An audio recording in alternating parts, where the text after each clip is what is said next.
அருமையான தேவ சபையே, கர்த்தர் நமக்கு இன்றைக்கு கொடுத்திருக்கிற செய்தி ஏசாயா தீர்க்கதரிசியின் புத்தகம் 1வது அதிகாரம் 4வது வசனத்தில் இருக்கிறது. ஏசாயா 1வது அதிகாரம் வசனம் 4. Isaiah chapter 1 verse 4. ஐயோ, பாவமுள்ள ஜாதியும் அக்கிரமத்தால் பாரம் சுமந்த ஜனமும் பொல்லாதவர்களின் சந்ததியும் கேடு உண்டாக்குகிற புத்திரருமாய் இருக்கிறார்கள். கர்த்தரை விட்டு இஸ்ரவேலின் பரிசுத்தருக்கு கோபம் உண்டாக்கி பின்வாங்கி போனார்கள். எவ்வளவு பயங்கரமான ஒரு படத்தை பிடித்து போட்டிருக்கிறார் ஆண்டவர். யாருடைய படம் இது? The picture of fallen Israel. பின்மாற்றத்தில் போன இஸ்ரவேலின் ஒரு படத்தை எழுத்து வடிவத்தில் இங்க பார்க்கிறோம். அருமையான தேவனுடைய பிள்ளைகளை, அநேக பழைய ஏற்பாட்டு காரியங்களை குறித்து இங்க நான் பேசுவேன்.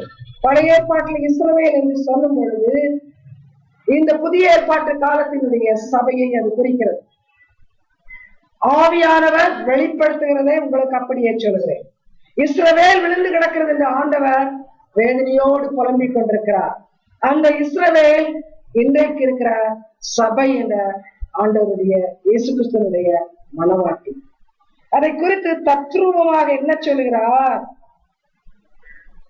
பரிசுத்தருக்கு கோபம் ஊட்டி பின்வாங்கி போனார்கள்.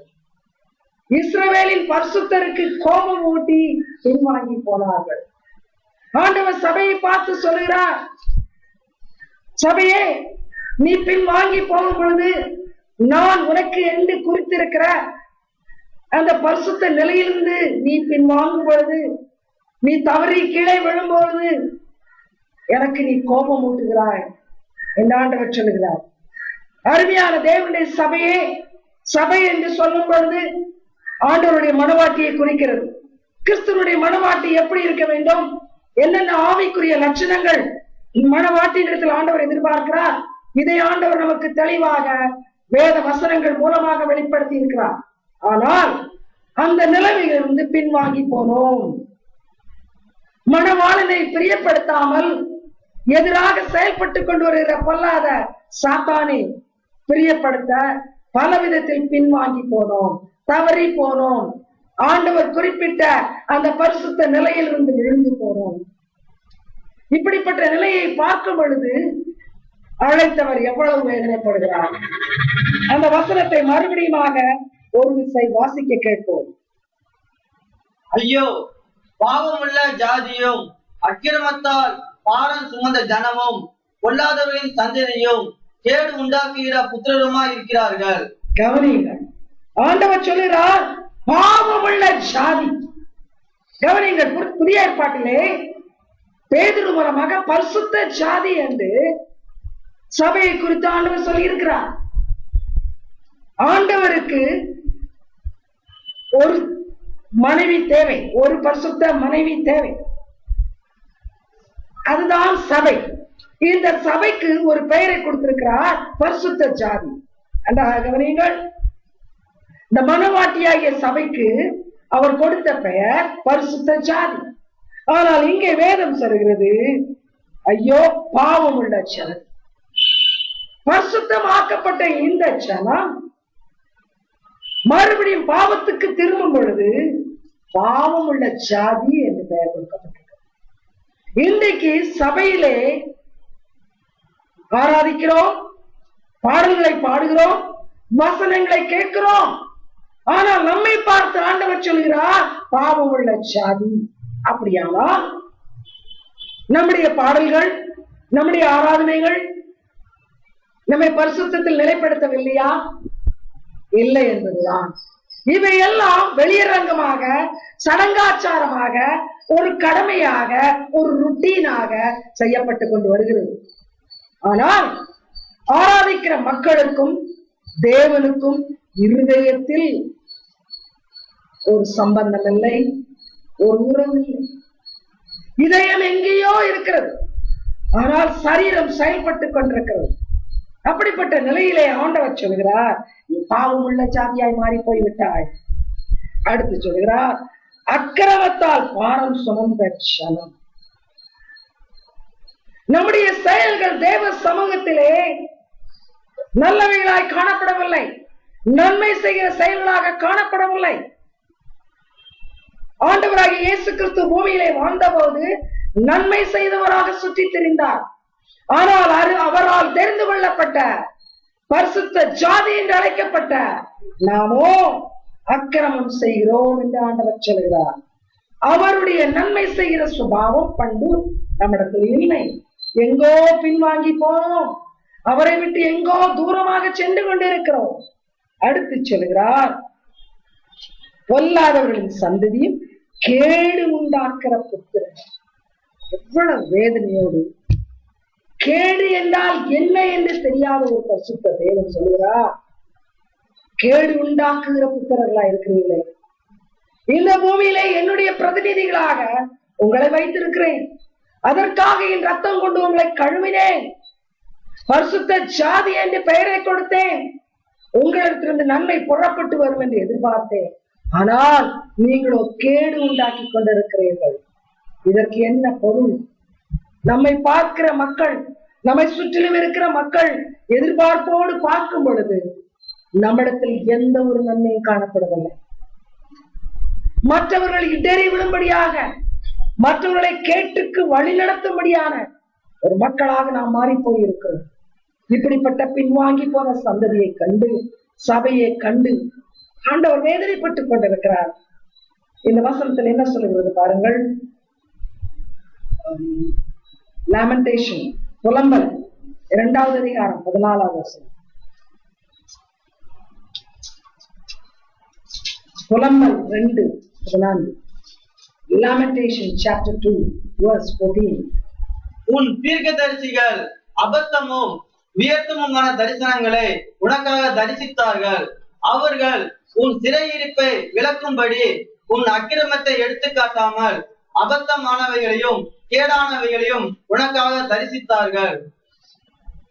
தெளிவாக ஆண்டவர் சொல்கிறார், ஆண்டவருடைய பிள்ளைகள் தேவனுடைய சபையை சரியான வழியில் நடத்த வேண்டும். ஆனால் ஆண்டவர் வேதனைப்பட்டு சொல்கிறார், அபத்தமானதை தரிசித்தார்கள், தவறான பாதையை காண்பித்தார்கள். இந்த குரலை எங்கிருந்து கேட்டுக்கொண்டிருந்த இருக்கிற தேவனுடைய ஊழியக்காரரே, உங்களையும் என்னையும் பார்த்துத்தான் ஆண்டவர் சொல்கிறார். நீங்களும் நானும் அபத்தமான காரியங்களை தரிசித்து மக்களை கேடுண்டாக்க, வழிதப்பி போக செய்து கொண்டிருக்கிறோம். ஏன் சபை இவ்வளவு மோசமான நிலையில் போய்கொண்டிருக்கிறது? சபையில் பரிசுத்தம் இல்லை. ஏன்? காரணம், நடத்த வேண்டிய மக்கள், சபைக்கு சரியானவற்றை தரிசித்து தேவனிடத்திலிருந்து வாக்குகளை பெற்று சொல்ல வேண்டிய மக்கள் தவறிவிட்டோம். தேவனுடைய சபை நடத்துகிற ஒவ்வொரு பாதகம், தேவ ஊழியத்தை செய்கிற ஒவ்வொரு தேவ மனுஷியும் சபை பாழாகி போவதற்கு காரணம் தான் என்று உணர வேண்டும். தன்னுடைய தவற்றை உணர வேண்டும், திருத்திக் கொள்ள வேண்டும். அப்படி இல்லாவிட்டால் தேவனுடைய சபை கேடுள்ள நிலைமைக்கு போய்விடும், மகா கேடுள்ள நிலைமைக்கு போய்விடும். அப்படி போவதை தடுப்பதற்காகத்தான் ஆண்டவர் இப்பொழுதும் தேவ சபையே அவருடைய குரலை கேட்கும்படியாக தீர்க்க தரிசன வரத்தோடு கூட பேசக்கூடிய மக்களை தெரிந்து கொண்டிருக்கிறார். என்றைக்கும் அவர் பேசுகிறார். அன்றைக்கு தீர்க்க தரிசியின் மூலமாக தேவனுடைய வார்த்தைகளை மக்கள் கேட்டார்கள். பொய் தீர்க்க தரிசியின் மூலமாக பிசாசுடைய வார்த்தைகளை கேட்டார்கள். பிசாசின் வார்த்தைகளை கேட்டவர்கள் கெட்டு போனார்கள். தேவ வார்த்தைகளை கேட்டவர்கள் பிழைத்துக் கொண்டார்கள். கெட்டு போன மக்களை திருத்துவதற்காக மறுபடியுமாக தீர்க்க தரிசன வரத்தோடு கர்த்தர் பேசிக் கொண்டிருக்கிறார். ஆண்டவர் பேசுகிறார், விழுந்து போன சபையே உன்னை பார்த்து ஆண்டவர் சொல்கிறார். ஏசாயா தீர்க்கதரிசியின் புத்தகம் 1வது அதிகாரம் 23வது வசனத்தில், ஏசாயா 1:23. Isaiah chapter 1 verse 23. உன் பிரபுக்கள் முரடரும் திருடரின் தோழருமாய் இருக்கிறார்கள். அவர்களில் ஒவ்வொருவனும் பரிதானத்தை விரும்பி கைக்கூலியை நாடி திரிகிறான். திக்கற்ற பிள்ளையின் நியாயத்தை விசாரியார்கள். விதவையின் வழக்கு அவர்களிடத்தில் ஏறுகிறது இல்லை. கவனியுங்கள், இந்த பூமியில ஆண்டவர் வைத்திருக்கிறார். எதற்காக? சுற்றிலும் இருக்கிற அநேக கைவிடப்பட்ட, துரத்தி விடப்பட்ட, பரிதாபமான நிலையில் இருக்கிற மக்களுக்கு இயேசுவின் அன்பையும் இயேசுவின் அனுதாபத்தையும் பரிவையும் பாசத்தையும் காட்டுவதற்காக. ஆனால் இன்றைக்கு கிறிஸ்தவத்தில் என்ன நடந்து கொண்டிருக்கிறது? பரிதானம் வாங்கி கொண்டிருக்கிறோம், கைக்கூலியை நாடி திரிகிறோம். எவ்வளவு மோசமான ஒரு ஆண்டவருக்கு வழக்கு இருக்கிறது சபை மேலே. கைக்கூலியை நாடி திரிகிறோம், பரிதானம் வாங்கி திரிகிறோம் என்று ஆண்டவர் சொல்லுகிறார். என்னுடைய பிள்ளைகளே, இந்த வார்த்தைகளிலே ஆண்டவருடைய வேதனையை வெளிப்படுத்தப்படுகிறது நாம் கேட்கிறோம். ஏனென்றால் இதை எழுதினவர் பரிசுத்த ஆவியானவர், புத்தகத்தை எழுதினவர் பரிசுத்த ஆவியானவர். இந்த பரிசுத்த ஆவியானவருக்கு மனவாளனாகிய வரப்போகிற ஆண்டவருடைய இதயம் தெரியும். அதை அவர் அப்படியே வெளிப்படுத்துகிறார். இன்னும் தொடர்ந்து இந்த வசனத்தை படிப்போம். ஏசாயா 22வது அதிகாரம் 4வது வசனம். ஏசாயா 22:4. Isaiah chapter 22 verse 4. என்னை நோக்கி பாராதீங்கள், என் ஜனமாகிய குமாரத்தி பாழாய் போனது நிமித்தம் மனங்கசந்து அழுவேன், எனக்கு ஆறுதல் சொல்ல வராதீங்கள் என்கிறேன். ஆண்டவர் சொல்லுகிறார், என் ஜனமாகிய குமாரத்தி பாழாய் போனது நிமித்தமாக நான் அழுவேன். படைத்தவர் சொல்லிக் கொண்டிருக்கிறார், என் சபை பாழாகும் பொழுது, நான் என் ரத்தத்தினால் சம்பாதித்த சபை, என்னுடைய மனவாட்டி பாழாகும் பொழுது, வழி தப்பி திரியும் பொழுது, தாறுமாறங்களை செய்யும் பொழுது, எதிரியாகி பிசாசின் வலையில் விழுந்து தன்னை கெடுத்துக் கொள்ளும் பொழுது நான் அழுவேன். அருமையான தேவனுடைய பிள்ளைகளே, சபையை பார்த்து மகிழ்ச்சி அடைய வேண்டிய தேவன், உற்சாகத்தோடு சபையை பார்க்கிற தேவன், பார்க்க வேண்டிய தேவன் சொல்லுகிறார், நான் அழுவேன். உங்களுடைய அக்கிரம செயல்கள், என்னுடைய அக்கிரம செயல்கள் ஆண்டவரை அழச் செய்து கொண்டிருக்கிறது. இதுவா நாம் அவருக்கு கொடுக்கிற செய்கிற பிரதிவாரம்? நம்மை நேசிக்கிறவரை, நம்மை தாங்குகிறவரை, நம்முடைய தேவைகள் எல்லாம் சந்திக்கிறவரை அழச் செய்வதற்காகவா நாம் அழைக்கப்பட்டோம்? அதற்காகவா தெரிந்து கொள்ளப்பட்டோம்? சபையை சிந்திக்க வேண்டிய நாட்கள், மறத்து போய் உணர்வில்லாமல் இருக்க வேண்டிய நாட்கள் அல்ல. தேவனுடைய பிள்ளை, ஆண்டவர் வேதனைப்படுகிறார். எப்படியாய் ஒழிந்து போகட்டும், அழிந்து போகட்டும், நரகத்தில் போகட்டும், நான் எனக்கு இன்னொரு உலகத்தை உண்டாக்குவேன் என்று சொல்லுகிற தேவன் அவர் அல்ல. கெட்டு போனவர்களை ரட்சிக்கத்தான் அவர் வந்தார். இந்த கெட்டு போனவர்களை குறித்து புதிய ஏற்பாட்டில் என்ன சொல்லப்பட்டிருக்கிறது பாருங்கள். அப்போஸ்தலர் நடவடிக்கைகள் 2ஆம் அதிகாரம் 40வது வசனம். அப்போஸ்தலர்கள் 2:40. Acts of the Apostles chapter 2 verse 40. இன்னும் அநேக வார்த்தைகளாலும் சாட்சி கூறி மாறுபாடுள்ள இந்த சந்ததியை விட்டு விலகி உங்களை ரட்சித்துக் கொள்ளுங்கள் என்றும் புத்தி சொன்னான். கவனிங்கள், மாறுபாடுள்ள சந்ததி. ரட்சிக்கப்பட்ட ஜனங்களை குறித்து, பிரித்தெடுக்கப்பட்ட இஸ்ரவேல் மக்களை குறித்து ஆண்டவர் சொல்லுகிறார், மாறுபாடுள்ள சந்ததி. எனக்காக அவர்களை தெரிந்து கொண்டேன், பரிசுத்தமாக வாழட்டும் என்று சொல்லி பிரமாணங்களை கையிலே கொடுத்தேன். பரிசுத்தத்தை கற்றுக் கொடுக்க தீர்க்கதரிசிகளையும் ஆசாரியர்களையும் ஏற்படுத்தினேன். எல்லாவற்றுக்கும் மத்தியிலே இந்த மக்கள் மாறுபாடு உள்ளவர்களாக மாறியிருக்கிறார்கள். மாறுபாடு உள்ளவன் யார்? ஆண்டவருடைய வழிகளை அறியாமல் வழி தப்பி திரிகிறவன், ஆண்டவருடைய வார்த்தைகளுக்கு செவி கொடாமல் எதிரியாகிய பிசாசின் வார்த்தைகளுக்கு செவி கொடுக்கிறவன், அவன் தான் மாறுபாடு உள்ளவன். இன்னைக்கு நாமும் கூட அப்படி இருக்கிறோம் இல்லையா? தமக்காக, தனது மகிமைக்காக, தன்னோடு நிரந்தரமாக நித்தியமாக வைத்துக் கொள்வதற்காக தெரிந்து கொள்ளப்பட்ட மக்களாகிய நீங்களும் நானும் அனுதினம் யாருடைய குரலை கேட்டு நடக்கிறோம்? யார் சொல்லுக்கு கீழ்ப்படிந்து நடந்து கொண்டிருக்கிறோம்? நம்மை நடத்தி செல்கிறவர் யார்? நமக்கு ஆலோசனை சொல்லுகிறது யார்? சத்ருவாகிய பிசாசானவன். அவன் தாறுமாறவர்களை பேச சொல்லுகிறான், தாறுமாறான செயல்களை செய்ய சொல்லுகிறான், தாறுமாறான விதத்திலே நடக்க சொல்லுகிறான். அதன்படி கேட்டு நடந்து கொண்டிருக்கிறோம். அழைத்தவரை மறந்து விட்டோம். ஆகினால் தான் வேதம் சொல்லுகிறது, புதிய ஏற்பாட்டில் பேதுரு சொல்கிறான், மாறுபாடு உள்ள சந்ததி. தேவனுடைய பிள்ளைகளை பரிசுத்த ஆவியை சபையிலே ஊற்றிக் கொண்டிருக்கிறார். ஆனால் அந்த பரிசுத்த ஆவியானுடைய குரலை நாம் கேட்கவில்லை. ஆகினால் தான் கடைசி புத்தகத்தில் அவர் சொல்லுகிறார், ஆவியானவர் சொல்லுகிறதை சபையில் காது உள்ளவன் கேட்கட்டும். காது இல்லாமல் போய்விட்டது. நம்முடைய காதுகள் எதையோ கேட்டுக் கொண்டிருக்கிறது, தேவ குரலை கேட்கவில்லை. இந்த உலகத்திலே கதறி கதறி பாவத்துக்குள் இழுக்கிற பிசாசின் குரலை கேட்டுக் கொண்டிருக்கிறது. வேதனையோடு தேவன் பேசுகிறார். ஏன் இந்த மாறுபாட்டிற்குள் போய் கொண்டிருக்கிறாய்? உன்னுடைய இருதயம் ஏன் மாறுபாட்டை பின்பற்றி சென்று கொண்டிருக்கிறது? என்னுடைய வார்த்தைகளை நீ ஏன் கேட்காமல் ஓடுகிறாய்? என்னுடைய பிள்ளைகளே, இப்படிப்பட்ட நம்முடைய பின்மாற்றம் நம்மை அழைத்தவருக்கு அழுகையை கொண்டு வருகிறது. புரிகிறதா? அநேக நேரத்திலே ஆண்டவர் மகிழ்ச்சியோடு பரலோகத்தில் இருக்கிறார். இந்த பூமியிலே நாம் பாடுபடுகிறோம் என்று நாம் சொல்லிக் கொண்டிருக்கிறோம். ஆண்டவரே, என் பாடுகள் உமக்கு தெரியாதா?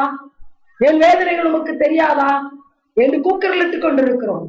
ஆனால் அவர் சொல்லிக் கொண்டிருக்கிறார், அவர் சொல்லுகிறார், நான் அழுது கொண்டிருக்கிறேன். உன்னுடைய கேவலமான நிலையை பார்த்து பரிசுத்தத்தை விட்டு எங்கோ ஓடிக்கொண்டிருக்கிறாய். உன் பாவ நிலையை பார்த்து நான் அழுது கொண்டிருக்கிறேன். ஏன் அழ வேண்டும்? இந்த பரிசுத்த தேவன் ஏன் அழ வேண்டும்? அவருக்கு என்று ஆயத்தப்பட்ட மக்கள் அவர் வரும் பொழுது அவருக்கு என்று ஆயத்தமான நிலையில் இருக்க போவதில்லை. பூமிக்கு வரப்போகிறார். தேவகுமாரனாக வந்தவர் ராஜாவாக வரப்போகிறார். எனக்கு நின்று ஆயத்தப்படுகிற ராஜாத்தியை அழைத்து செல்வேன் என்று வரப்போகிறார். ஆனால் வந்து அவர் பார்க்கும் பொழுது ஒரு பாவம் உள்ள சந்ததி, ஒரு மாறுபாடு உள்ள சந்ததி, ஒரு கேட்டுக்கு நடத்துகிற சந்ததி அதை பார்க்க போகிறார். ஆகினால் தான் வேதனையோடு அழுகிறார். உன்னை கழுவினேனே, உன்னை சுத்திகரித்தேனே, ஆனால் நீ என்னை விட்டு தூரம் போனாயே. அருமையான தேவனுடைய பிள்ளைகளே, இப்படிப்பட்ட குரலை கேட்டாயிரும் நாம் மனம் திரும்புவோமா? இப்படிப்பட்ட அவருடைய வார்த்தைகள் நம்முடைய மனம் திரும்புவதற்கு அழைக்குமா? அல்லது தொடர்ந்து முரட்டாட்டத்திலும் ஆண்டவருடைய வார்த்தைகளுக்கு செவி கொடுக்காமல் இருதய கடினத்திலும் இருப்போமா? அப்படி நாம் இருப்போமானால் மறுபடியுமாக நம்மை ரட்சிப்பதற்கு அவர் வரப்போவதில்லை. கடுமையான நியாயத்தீர்ப்பு ஒன்றுதான் நமக்கு கிடைக்கும். ஆகினால்தான் மரித்து போயிருக்கிற இந்த சபையை எப்படியாயும் உயிர்ப்பிப்பதற்கு மற்றும் ஒரு விசை நான் பேசட்டும். இன்னொரு விசை என் குரலை இந்த சபை கேட்கட்டும்.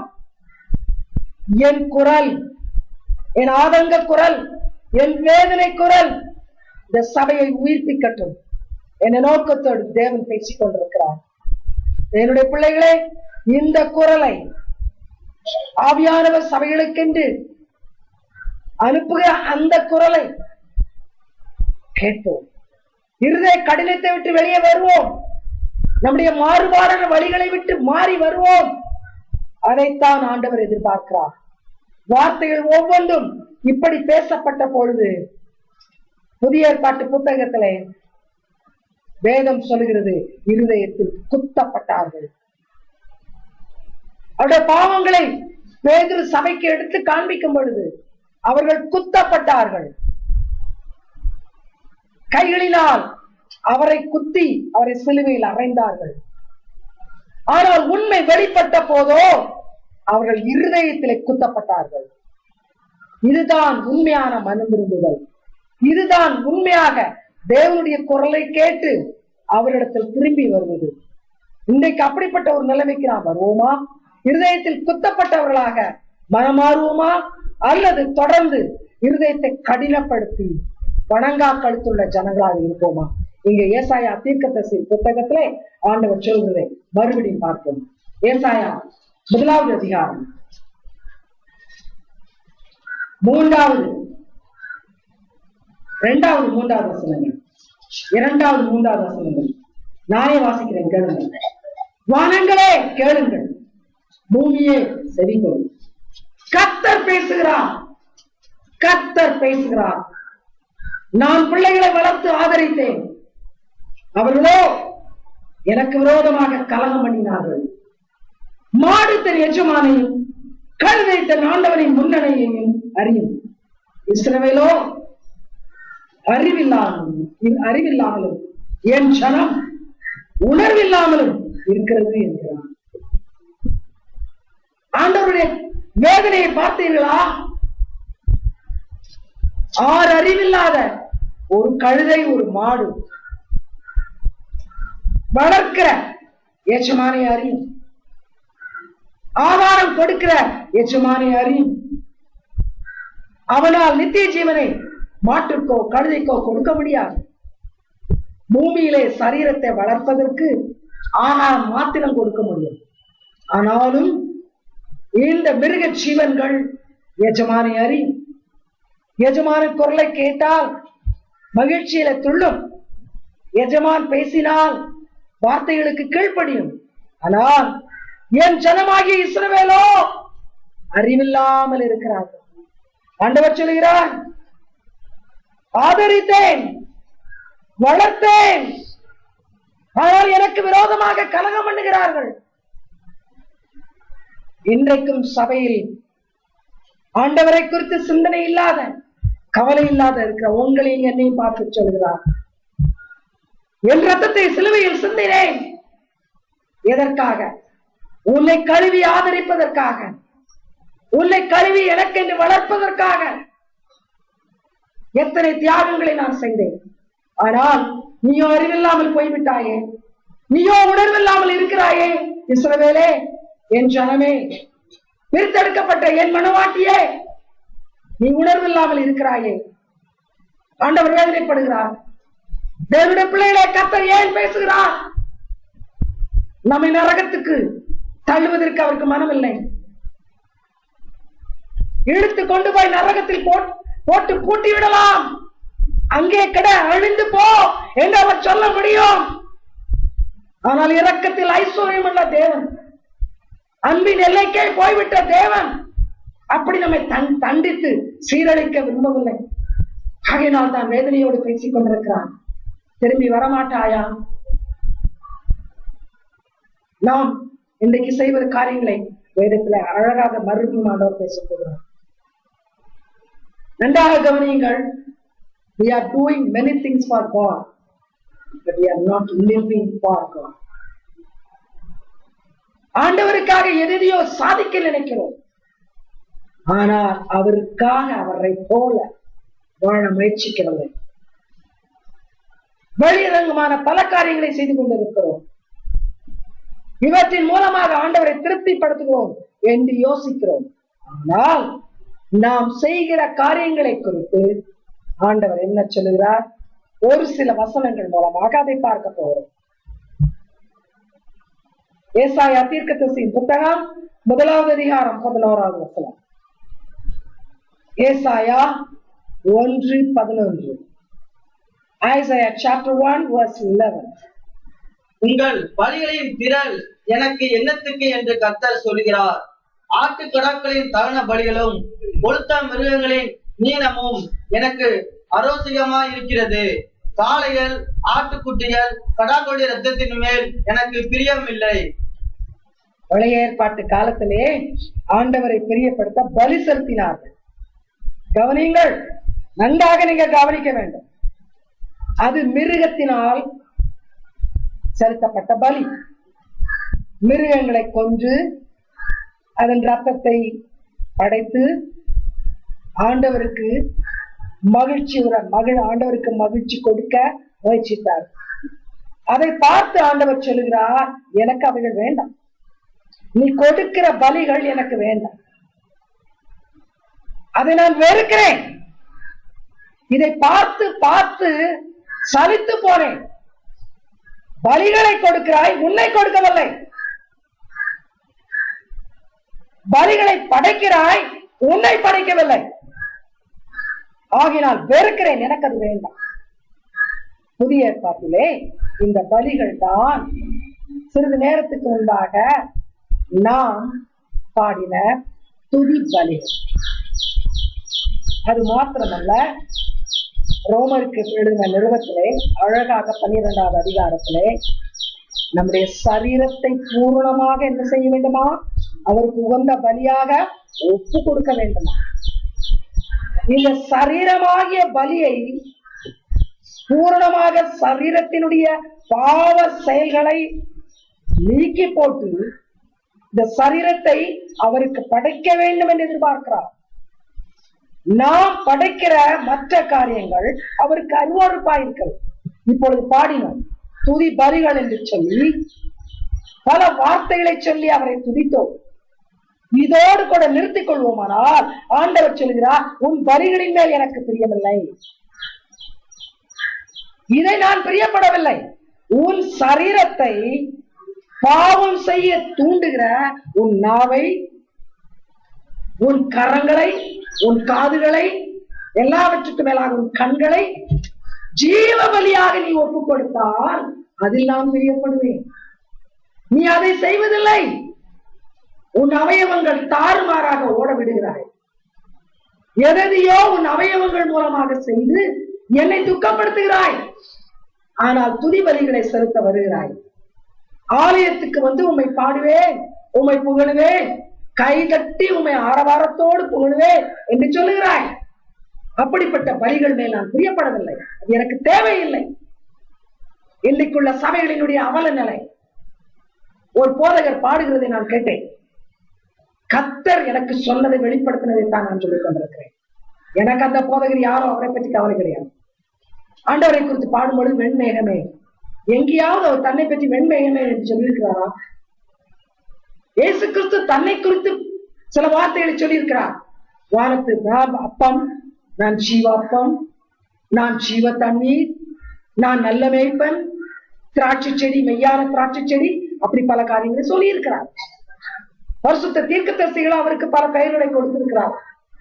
அவற்றை வைத்து நாம் ஆண்டவரை துதிப்பது ஏற்றது, உண்மையாக துதிப்போமா? ஆனால் இன்னைக்கு வாயில் வந்த வார்த்தைகளை எல்லாம் சொல்லி ஆண்டவரை அவமானப்படுத்துகிற மக்கள் பாடல்களை எழுதி வைத்திருக்கிறார்கள். அந்த பாடல்களை பாடி கர்த்தரை துதித்து விட்டோம் என்று நினைக்கிறோம். வெண்புறாவே, ஆண்டவர் அவர் தன்னை வெண்புறா என்று சொல்லியிருக்கிறாரா? சொல்லியிருக்கிறாரா? வேண்டாத வார்த்தைகளை, சினிமா வசனங்களை பேசுவது போல பேசி தேவனை, பரிசுத்த தேவனை கேவலப்படுத்தி கொண்டு இருக்கிறோம். இப்படிப்பட்ட பலிகளை வெறுக்கிறேன் என்று ஆண்டவர் சொல்கிறார். உன் கற்பனை குதிரையை தட்டிவிட்டு எதையோ எழுதி அதை பாடலாக பாடி என்னை மகிமைப்படுத்தலாம் என்று நினைக்காது. வெறுக்கிறேன் என்று ஆண்டவர் சொல்கிறார். தேவனை குறித்து பேசும்பொழுது வார்த்தைகள் பரலோகத்தால் ஏற்றுக்கொள்ளப்படக்கூடிய வார்த்தைகளாக இருக்க வேண்டும். ஆண்டவர் சமூகத்திலே பிரியமாக போய் சேரக்கூடிய வார்த்தைகளாக இருக்க வேண்டும். கண்ணா பின்னா என்று நம்முடைய கற்பனைகளை வெளிப்படுத்தக்கூடாது. அவர் வெறுக்கிறார். இன்றைக்கு நம்முடைய ஆராதனைகள் அப்படித்தான் இருக்கிறது. எதையோ உளறிக் கொண்டு இருக்கிறோம். ஆண்டவர் சொல்கிறார், அதில் நான் பிரியப்படவில்லை, அது எனக்கு தேவையில்லை. அடுத்து என்ன சொல்கிறார் பாருங்கள்.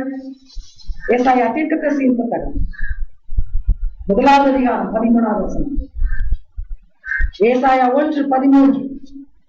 Isaiah chapter 1 verse 13.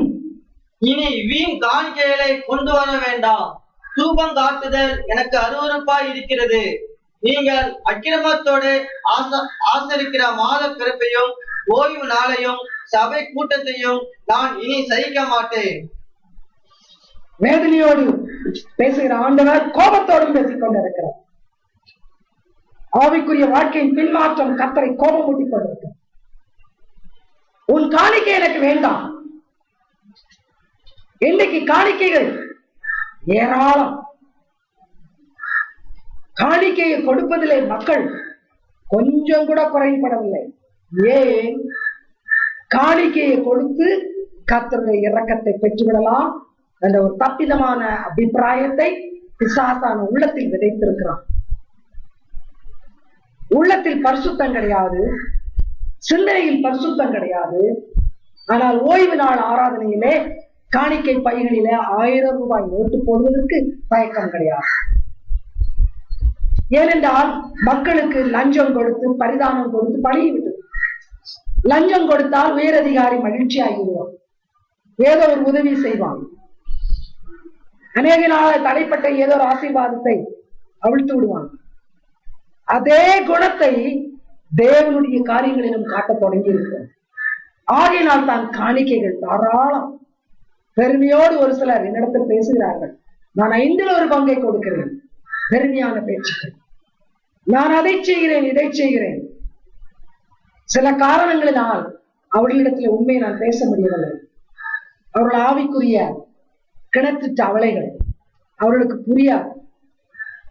இன்னும் கிணத்துக்குள்ளேயே நீச்சல் அடித்து விட்டு ஐயோ என்னுடைய கிணறு எவ்வளவு பெருசு என்று சொல்லி கொண்டிருக்கிறார்கள். அவர்களிடத்தில் பேசினால் புரியாது. அவர்கள் யோசிக்கிறார்கள், நான் பணத்தை கொடுத்து ஆண்டவர்களுடைய தயவை வாங்கி விடுவேன். அழகாக பழைய ஏற்பாட்டு புத்தகத்திலே ஆண்டவர் சொல்லி வைத்திருக்கிறார், தீர்க்கதரிசி மோசே மூலமாக பணத்தை சம்பாதிப்ப நமக்கு பலனை கொடுத்தவர் யார்? ஆண்டவர். நீ எத்தனை லட்சத்தை சம்பளமாக பெற்றுக் கொண்டாலும் அதை சம்பாதிக்க பலத்தை கொடுத்தவர் யார்? ஆண்டவர். அதில் ஒரு பாகத்தை தாராளமாக கொடுத்து விட்டு ஆண்டவருடைய தயவை பெற்றுக் கொள்ளலாம் என்று நினைக்கிறாய். You cannot purchase God's mercy. Remember that. ஆகையால் தான் ஆண்டவர் சொல்கிறார், உன் காணிக்கையை வெறுக்கிறேன். அது பெரிய நோட்டோ சிறிய நோட்டோ அல்லது சில்லறையோ அது எனக்கு தேவையில்லை. நீ உன் காணிக்கைகளால் என்னை பணக்காரன் ஆக்க முடியாது, எனக்கு எதையோ ஒன்றை சாதித்து விடவும் முடியாது. எனக்கு தேவை உன்னுடைய உண்மையான வாழ்க்கை. மாடு எஜமானை அறிவது போல நீ என்னை அறிய வேண்டும். அறிய வேண்டிய பிரகாரம் அறிந்து எனக்கு இதயத்துக்கு ஏற்றபடி நடக்க வேண்டும். அதை விட்டு எனக்கு கொடுத்து என் இரக்கத்தை சம்பாதிக்க நினைத்தால் அந்த காணிக்கை எனக்கு வேண்டாம். அடுத்து சொல்கிறார், உன் சபை கூட்டம் எனக்கு வேண்டும். இன்னைக்கு பார்த்தீர்களானா கூடி கூடி ஆங்காங்கே ஆரவாரம் செய்வது சர்வசாதாரணமாய் போயிருக்கிறது.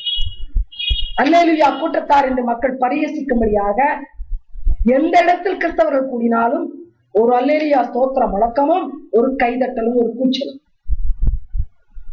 நேற்று கூட ஒருவர் பெருமையாக என்று சொல்லிக் கொண்டிருந்தார்கள், அதிகமாக படித்தவர்கள்.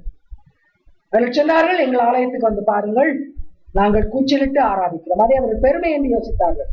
அதுவும் ஒரு கிணத்து தவளை. அது இடத்துல வந்து என்னால் சொல்ல முடியாமல் போயிட்டேன். இந்த கிணத்து தவளைகள் வந்து என்னிடத்தில் பேசும் பொழுது அதுகளை எப்படி கொண்டு வருவது என்று எனக்கு தெரியவில்லை. அதுக்கு பேசினால் புரியாது. அதுகளுக்கு ஆரவாரமும் கூச்சலும் தான் ஆராதனையா? ஆண்டவர் சொல்கிறார், உன் சபை கூட்டம் எனக்கு வேண்டாம். என் பெயரிலே கூடுகிறாய், வடை சுட்டு சாப்பிடுகிறாய், வீண் அரட்டை அடிக்கிறாய், பின்பு புறப்பட்டு போகிறாய். உன்னுடைய கூட்டம் எனக்கு எதற்கு? இதேதான் ஆலய ஆராதனைகளிலே அலங்கார பதுமைகளைப் போல அழகழகாய் உடுத்திக் கொண்டு வருகிறீர்கள். சுகமாக காற்றிலே உட்காருகிறீர்கள். சிந்தனையை எங்கேயோ விடுகிறீர்கள். போதகர் சொல்வதும் அபத்தம், உங்கள் காதுகளும் அதை கேட்பதில்லை. இப்படிப்பட்ட கூட்டம் எனக்கு எதற்கு? இப்படிப்பட்ட ஆலய ஆராதனை எனக்கு எதற்கு? யாருக்காக செய்கிறாய்? யாருக்காக கூடி வருகிறாய்? தேவன் தப்பித்தவர் இன்றைக்கு இறங்கி வருவானால் அமெரிக்கா முதற்கொண்டு உலகத்தின் கடைசி நாடு வரையிலே the poorest of the poor country அங்கே போனாலும் ஆராதனை கூடங்கள் முன்பாக நின்று இதைத்தான் சொல்வார், உன் சபை கூட்டம் எனக்கு வேண்டாம் என்று சொல்வார். ஏனென்றால் சபையிலே எண்ணிக்கையையும் சபையிலே போடுகிற கூச்சலின் குழப்பத்தையும் தான் தேவனுக்கு பிரியமான காரியம் என்று எண்ணிக்கொண்டிருக்கிறார்கள். ஒன்று உங்களுக்கு சொல்லட்டும், அலங்காரமான சில சபைகள் இந்த குரல் உலகமெங்கும் ஒலிக்கிறபடியால் சில காரியங்களை நான் சொல்லுவேன். ஒருவேளை உங்களுக்கு அது ரெலவென்டா இருக்காமல் இருக்கலாம். ஆனால் கேட்கிறவர்கள் தெரிந்து கொள்வார்கள்.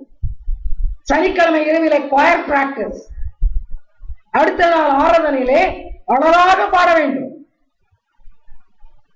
எந்த விதமான ஒலியின் பிழையோ குரலின் பிழையோ இல்லாதபடிக்கு எல்லா ஒலிக்கருவிகள் அழகாக இயக்கப்பட வேண்டும். குரல்கள் அழகாக ஏற்றத்தோடு உயர்த்த தாழ்வோடு பாடப்பட வேண்டும். The right intonation. வார்த்தைகள் உச்சரிக்கப்பட வேண்டும். அழகான பிராக்டிஸ்கள். சில ஆலயங்களில் 2 மணி நேரம் பிராக்டிஸ் நடக்கும்.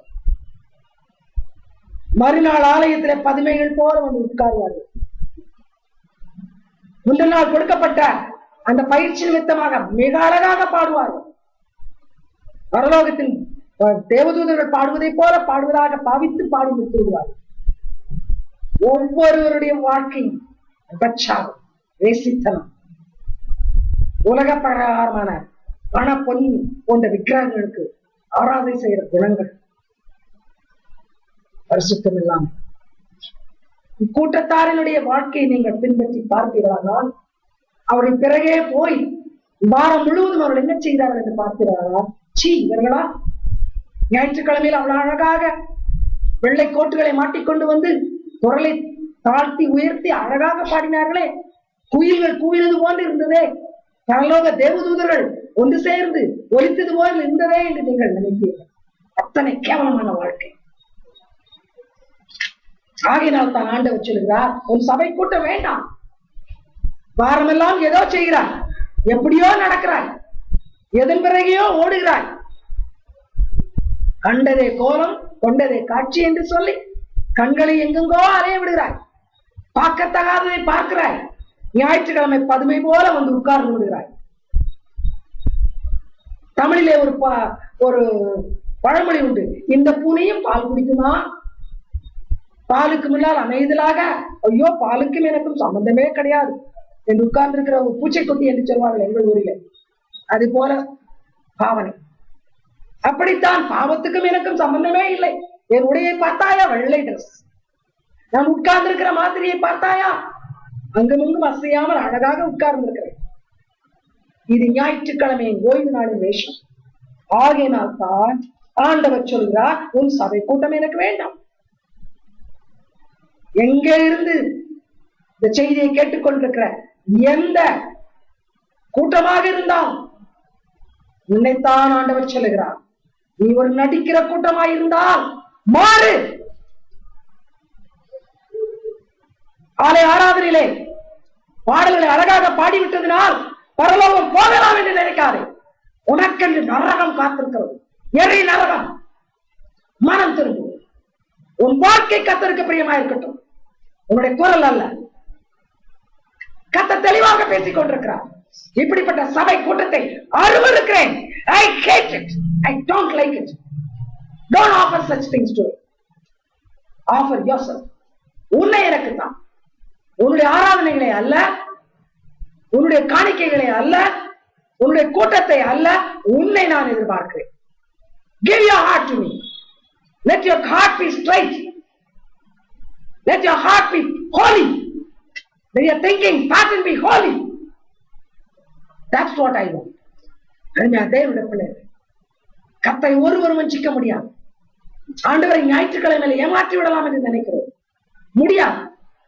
நம்முடைய உட்கார்தலையும் எழுந்திருக்கிறதையும் உட்கார்தலையும் படுப்பதையும் எல்லாவற்றையும் அறிகிறவர் அவர். அவருடைய கண்களுக்கு மறைவான சிருஷ்டி எதுவும் இல்லை. அவர் சொல்லுகிறார், உன் சபை கூட்டத்தை வெறுக்கிறேன். தொடர்ந்து வாருங்கள். ஏசாயா 1வது அதிகாரம் 14வது வசனம்.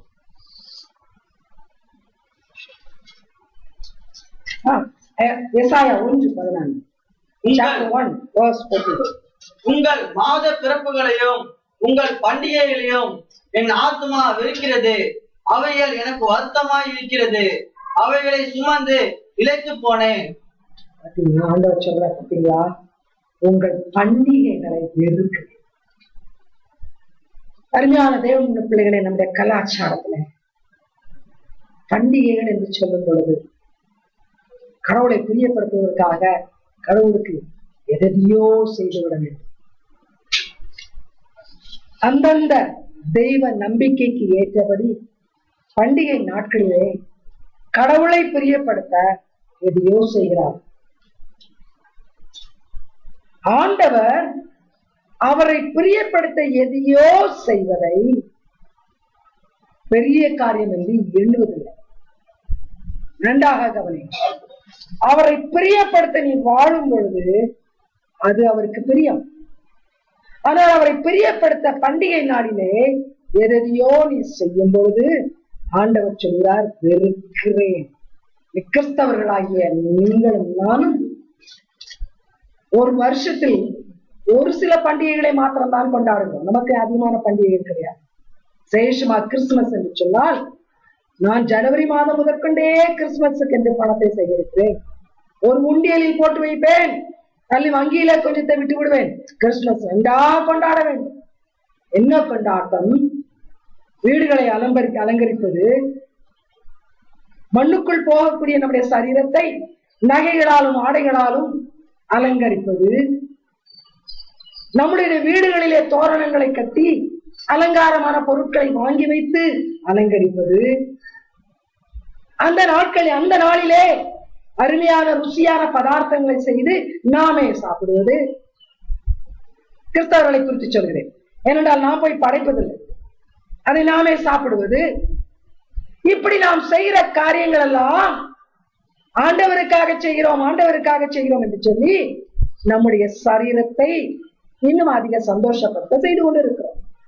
கிறிஸ்துமஸ் காலங்களிலே, இந்த நாட்களிலே பாடுகிற பாடல்கள், இயேசு சுவாமியை தொட்டிலே போட்டு ஆட்டி, அந்தோ பரிதாபம், அவரை பொம்மை வடிவமாக ஒரு புல்லில உட்கார வைத்து அலங்கோலம். இதுதான் நம்முடைய கொண்டாட்டம், இதுதான் நம்முடைய பண்டிகை. ஆண்டவர் சொல்லுகிறார், உன் பண்டிகை நான் வெறுக்கிறேன். ஆண்டவர் சொன்ன பண்டிகைகள் புளிப்பான கீரையோடு, கசப்பான கீரையோடு, புளிப்பில்லாத அப்பத்தை சாப்பிட்டு பஸ்கா பண்டிகை ஆசரி. உன்னை தாழ்த்து.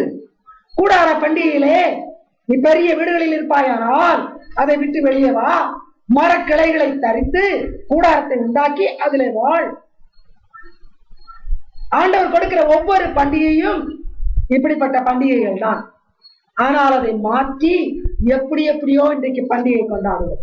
பண்டிகை நாட்களிலே கிறிஸ்தவர்களை பார்த்தால் போதும், ஒரு நாளும் ஏழை வீட்டுக்கு வந்தால் அவனுக்கு ஒரு பைசா கொடுத்திருக்க மாட்டார்கள். கிறிஸ்துமஸ் பண்டிகை வந்தால் ஏழைகளை தேடி தேடி ஓடுவார்கள்.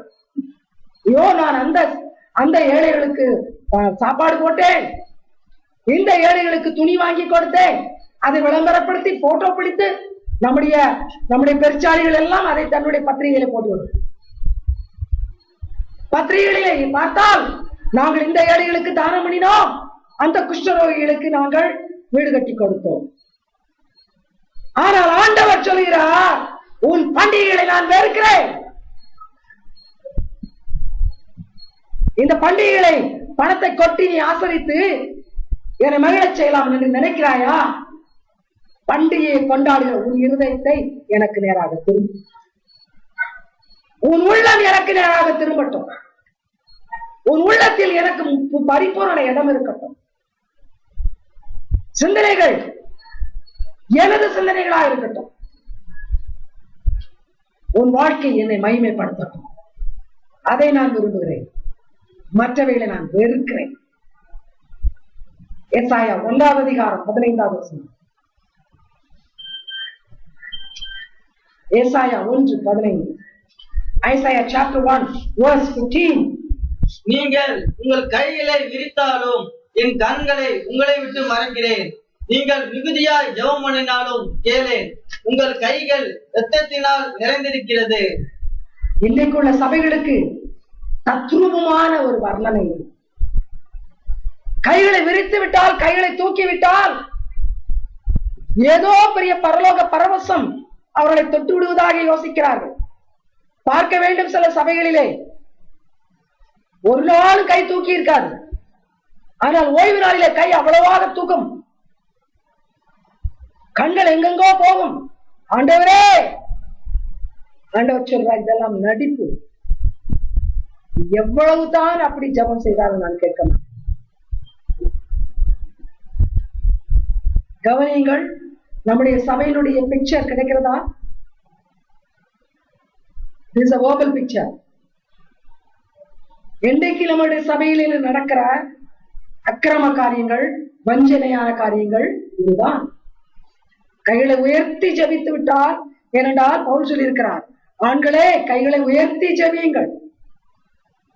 பரிசுத்தவான் சொன்னார், பரிசுத்தவான்களை பார்த்து செய்யுங்கள் என்று சொல்லியிருக்கிறார். நம்மை போல மாறுபாடு உள்ள சந்ததிகளை பார்த்து அல்ல.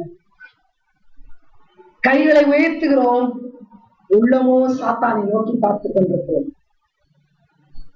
வார்த்தைகள் எதையோ பேசுகிறது, சிந்தனை சாத்தானை சுற்றி ஓடிக்கொண்டிருக்கிறது. சபைகளில் உள்ள அலங்கோலங்கள், விபச்சார சிந்தனைகளோடு ஆலய ஆராதனைக்கு வந்து உட்கார்ந்து பார்க்கத்தகாத விதமாய் பார்த்து கொண்டு கைகளை மாத்திரம் உயர்த்தி சத்தத்தையும் உயர்த்தி பாடிவிட்டால் நான் கேட்பேனோ? அந்த பலி எனக்கு வேண்டாம். சத்தத்தை உயர்த்தி நீ ஜெபித்தால் நான் பதில் கொடுப்பேனோ? அந்த பிரார்த்தனை எனக்கு வேண்டாம். இது தெய்வத்தின் குரல். அழுது கொண்டிருக்கிற தெய்வம் பேசுகிறோம். நம்ம அலங்கோலத்தை பார்த்து அழுது கொண்டிருக்கிற தெய்வம் பேசுகிறோம். எப்படியெல்லாம் எனக்கு விரோதமாய் போய் கொண்டிருக்கிறாய், எப்படியெல்லாம் என்னை துக்கப்படுத்துகிறாய், என்னை அறியாமல் விபச்சார விடுதியிலே விபச்சாரம் செய்கிறவரை கூட நான் மன்னிக்கலாம், ஆனால் என்னுடைய பிள்ளை என்று சொல்லி ஆராதனையில் அமர்ந்து கொண்டு நீ செய்கிற அக்கிரமங்கள் நான் மன்னிக்க முடியாத அக்கிரமம். என்னுடைய பிள்ளைகளே, கர்த்தர் பாவத்திலே மூழ்கி பாவ விமோசனம் அறியாத மக்களை மன்னித்து விடுவார். ஆனால் பரிசுத்தவான்கள் போல் வேஷம் போட்டு வேண்டாததை செய்து கொண்டிருக்கிற நமக்கோ மன்னிப்பு கிடையாது. பரமன் பாதத்தில் நமக்கு மன்னிப்பு கிடையாது. ஆகையினால் தான் ஜெபத்தை கேட்க மாட்டேன் என்று சொல்கிறார். என்னை மன்னியும் என்று சொன்னால் அந்த வார்த்தைகள் அவர் காதில் விழாது. எனக்கு உதவி செய்யும் என்று சொன்னால் அந்த வார்த்தைகள் அவருடைய காதிலே விழாது. அதனால் தான் தாவீது ஜெபிக்கும் பொழுது நொறுங்குண்ட இருதயத்தை பார், நொறுங்குண்டதும் நறுங்குண்டதுமான இருதயத்திலேயே புறக்கணி. ஆண்டவருக்கு தெரியும் ஜெபிக்கும் பொழுது எப்படிப்பட்ட உள்ளத்திலிருந்து அந்த ஜெபம் வருகிறது என்று அவர் அறிவார். ஆகினால் தான் நீண்ட ஜெபம் செய்த அந்த பரிசுத்தவானை போல நடித்த அந்த மனிதனை ஆண்டவர் ஏற்றுக்கொள்ளவில்லை. இன்றைக்கு அப்படியாக ஜெபங்கள் மாய்மாலமே உருவான தேவ சபையே, மாய்மாலத்துக்கு ஒரு உருவம் கொடுத்தால் அதுவே சபையாக இருக்கும். Embodiment of hypocrisy, thy name is church. எவ்வளவு மோசமான நிலைக்கு வந்திருக்கிறோம். பின்மாற்றத்தின் உச்சகட்டத்தில் போய் கொண்டிருக்கிறோம். கர்த்தர் வெறுக்கிறார். இதை ஆண்டவர் ஏற்றுக்கொள்ள மாட்டார். நீ ஒரு கிறிஸ்தவனாக இருந்தால் உன் உள்ளம் கிறிஸ்துவை நேசிக்கட்டும். உன்னுடைய செயல்கள் அவருக்கு ஆராதனையாக இருக்கட்டும். அதைத்தான் அவர் சொல்லுகிறார். பாருங்கள், ஏசாயா தீர்க்கதரிசியின் புஸ்தகம் 1ஆம் அதிகாரம் 16வது வசனம்.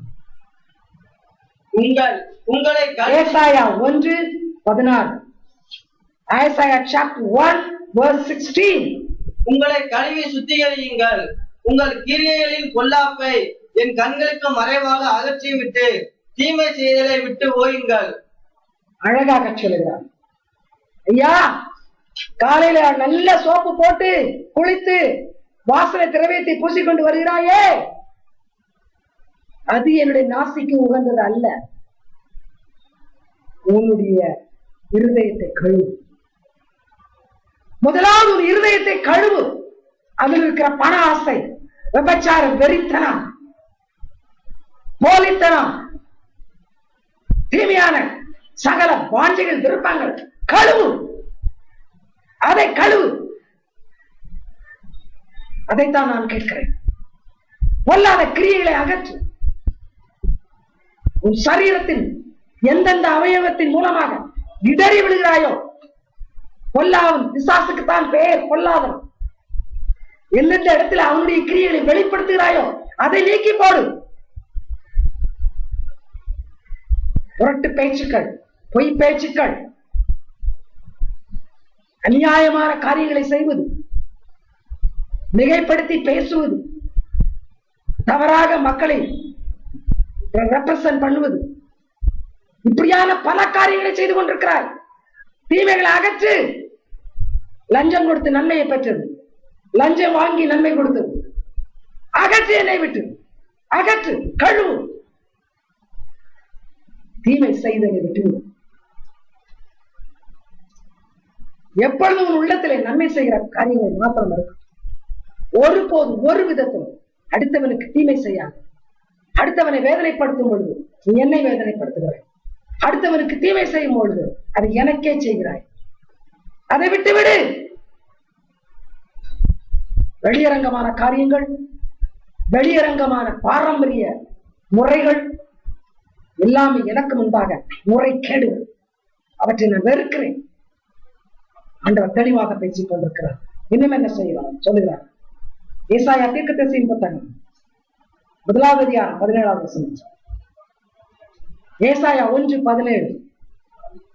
Isaiah chapter 1 verse 17. நன்மை செய்ய படியுங்கள், நியாயத்தை தேடுங்கள், ஒடுக்கப்பட்டவனை ஆதரித்து திக்கற்ற பிள்ளையின் நியாயத்தையும் விதவையின் வழக்கையும் விசாரியுங்கள்.